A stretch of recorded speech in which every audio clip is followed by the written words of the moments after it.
My son put me in a nursing home, but he didn't know I still owned his house.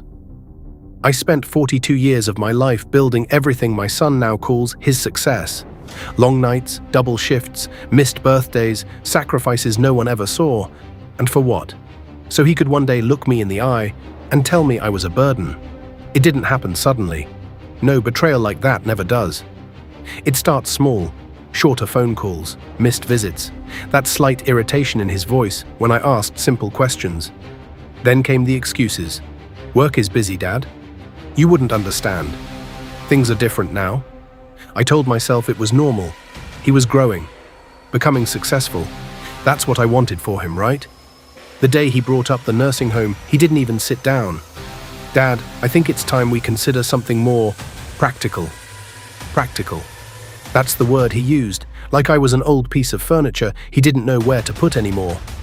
I can take care of myself, I told him. He sighed. Actually sighed. Like I was the difficult one. It's not about that. It's about what's best for everyone. Everyone. Funny how everyone didn't include me. A week later, I was packing my things. Or rather, he was. He moved through the house quickly, efficiently, like he had already mentally erased me from it. From my house. I watched him fold my clothes into boxes without care. The same hands I once held when he was learning to walk. The same child I once stayed up all night with when he had a fever. Now he couldn't even look at me properly. The car ride to the nursing home was quiet. He didn't turn on the radio, didn't try to talk, just drove, like he was completing a task. When we arrived, he helped me out, forced a small smile and said, "You'll be happier here." Happier, I nodded. Because what else was there to say? He didn't stay long, didn't even unpack my things. "I'll visit soon," he said. He didn't. Days turned into weeks, weeks into months. The calls stopped completely. But something interesting happens when people think you're powerless.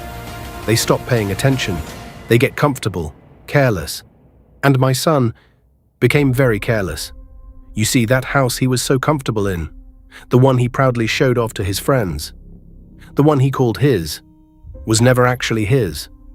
I bought that house years ago. Put it under my name for tax reasons, I told him back then. He didn't question it. Why would he? To him, I was just Dad, reliable, predictable, harmless. But I kept the documents. Every single one. The day I realized he had no intention of ever coming back for me. Something inside me changed. Not anger, not even sadness. Just clarity. I made a few phone calls, spoke to a lawyer, confirmed what I already knew. Legally, the house was mine, completely. No shared ownership, no loopholes, just mine. I didn't rush, I took my time. A buyer came quickly, cash offer, no delays. They didn't care about the situation, just wanted the property. Perfect. The paperwork was signed within days, clean, final, done. I didn't tell my son. Of course I didn't. That would have ruined the surprise. 3 weeks later, I received a call. His name flashed on my screen for the first time in months. I let it ring once, twice, then I answered. "Dad, what the hell is going on?" No greeting, no concern, straight to panic. Interesting. "I'm not sure what you mean," I said calmly. "There are people in the house. They're saying they bought it. They're telling me to leave." I could hear the fear in his voice now, real fear. "Oh," I said, "that." Silence. "Then what do you mean that?" "I sold the house." Another silence, longer this time, like his brain was trying to catch up with reality. "You... what? You can't do that. That's my house." I almost smiled. "No," I said quietly. "It isn't. You're joking." I've never sounded more serious. His breathing got heavier, faster. "You had no right." "I had every right. It's in my name. It always has been." I let that sink in. You planned this?" "No," I said. "You did." "What?" "You decided I was no longer part of your life. You removed me.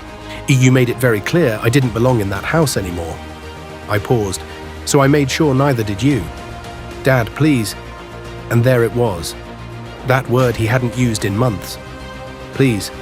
"They're giving me 2 days to leave," he said, his voice breaking slightly. "I know." "You knew this would happen?" "Yes." Another pause, this one filled with something different. Regret. Where am I supposed to go? I leaned back in my chair, looking out the window of my small room. Peaceful, quiet, simple. "I'm sure you'll figure something out," I said. "You're successful, remember?" That's not fair, I almost laughed. Neither was what you did to me. Dad, I made a mistake. Yes, I said, you did. I can fix it. I'll come get you. You can come back home. Home. That's not my home anymore, I replied. I sold it. Silence again. But this time, it was heavy, final. You really did this, he whispered. Yes. Why? I took a slow breath. Because I needed you to understand something, I said. And what's that? That I was never powerless. I was just patient. He didn't respond. I gave you everything, I continued, and you gave me a room with strangers. I said I'm sorry, and I accepted that.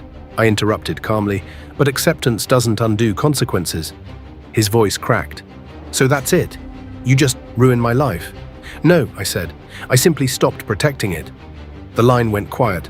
For a moment, I thought he had hung up. Dad, he said softly, what am I supposed to do now? I closed my eyes for a second, not out of emotion, just finality. The same thing I did, I said.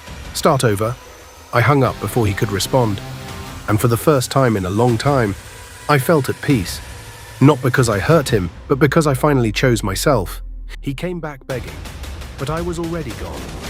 3 days after I sold the house, I expected silence, not regret, not reflection, silence. But I underestimated something. Desperation makes people remember who you are. He showed up at the nursing home on a Tuesday morning. I knew before I even saw him. There's a certain kind of tension that walks into a room before a person does. Restless, uneasy, heavy. Your son is here, the nurse said softly. I looked up from my tea, calm as ever. Is he? I replied. She hesitated. Do you want to see him? That question almost made me smile. Want? Such an interesting word, considering I wasn't given that choice when I was dropped off here. Send him in, I said. A few seconds later, the door opened slowly, and there he was, but not the version I remembered. No confidence, no sharp suit, no polished image, just a man who hadn't slept properly in days. Wrinkled clothes, tired eyes, pride, gone. Dad, he said quietly. I studied him for a moment, not with anger, not even with disappointment, just observation. You found the place, I said. He nodded, stepping inside, closing the door behind him like he was afraid I might disappear if he didn't. I've been calling, he added. I know. You didn't answer. I didn't feel the need to. That landed harder than shouting ever could. He swallowed, looking around the small room. This place, it's not right for you. I let out a small breath through my nose. Now it isn't? He winced. Good, that meant he remembered. I made a mistake, he said quickly. I wasn't thinking straight. I was under pressure. We all are, I interrupted. Some of us just don't abandon people because of it. Silence stretched between us, thick, uncomfortable. I lost the house, he finally said. There it was, the real reason. I'm aware. They didn't even give me time. I had to pack everything in a day. His voice shook slightly now, not from anger, from something deeper. And, I asked, I have nowhere to go. I leaned back slightly, folding my hands. And you thought of me? Yes, he said immediately. You're my father. That word again. Father. It sounded different now. Not warm, not meaningful, just useful. I was your father when I begged you not to send me here, I said calmly. He flinched like I had slapped him. I said I was sorry, he muttered, and I heard you. But that should count for something. It does, I said. It tells me you regret the consequences, not the decision. That shut him up. For a moment, he just stood there, breathing unevenly, trying to find something else to say. Something that would fix this. You can come back with me, he said suddenly. I'll fix everything. I'll get a new place. Bigger, better. You won't have to stay here anymore. I tilted my head slightly. You still don't understand. What? He asked, frustration creeping back in. This isn't about the house, I said. It never was. Then what is it about? Respect. The word hit harder than anything else I had said. You didn't just move me out, I continued. You erased me. You reduced me to a problem that needed to be solved. I was trying to manage things. You were trying to manage me, I corrected. Or like I was inconvenient. He ran a hand through his hair, pacing slightly now. Okay, I get it. I messed up. I really did. But we can fix this. We can go back to how things were. I shook my head slowly. No, I said, we can't. Why not? Because I already moved on. That made him stop. What do you mean? He asked. I reached beside my chair and picked up a small folder. Neat, organized, final. I sold the house, I said, and I didn't keep the money. His eyes widened slightly. What? I gave most of it away. To who? He asked, almost sharply. A foundation that supports elderly people abandoned by their families. That hit exactly where I wanted it to. You're joking. I'm not. You gave away everything? His voice cracked between disbelief and panic. Not everything, I said calmly. I kept enough. For what? He asked. I looked at him for a long second. For my new place. Silence, confusion spread across his face, slowly turning into realization. You're leaving? He asked. I already have, I replied. What do you mean you already have? I signed the papers yesterday, I said. A small apartment, quiet, mine. You? You didn't even tell me. I almost laughed. You didn't tell me when you decided I didn't belong in your life anymore. That's different. It isn't. He stepped closer now, desperation fully visible. Dad, please, don't do this. Don't do what? Leave me like this. There it was, the fear. The same fear I felt sitting in this very room the first night he left me here. I'm not leaving you, I said quietly. I'm just not saving you. That's the same thing. No, I said. It isn't. You're an adult. You'll survive. He shook his head, almost laughing in disbelief. I can't believe this. I can't believe you're doing this to me. I stood up slowly, steady, composed. No, I said. You're just finally feeling what I felt. That broke something in him. His shoulders dropped, his voice softened. I didn't think you'd actually turn your back on me. I looked at him, really looked this time. I didn't either, I said. That silence that followed wasn't angry anymore. It was empty. What am I supposed to do now? He asked quietly. The same thing you expected me to do, I replied. Adjust. He let out a shaky breath. I thought you'd always be there, he said. I was, I answered, until you decided I shouldn't be. Another pause. Then finally, I'm sorry, Dad. This time it sounded real. I'm not rushed, not desperate, just late. I nodded once. I know. And that was it.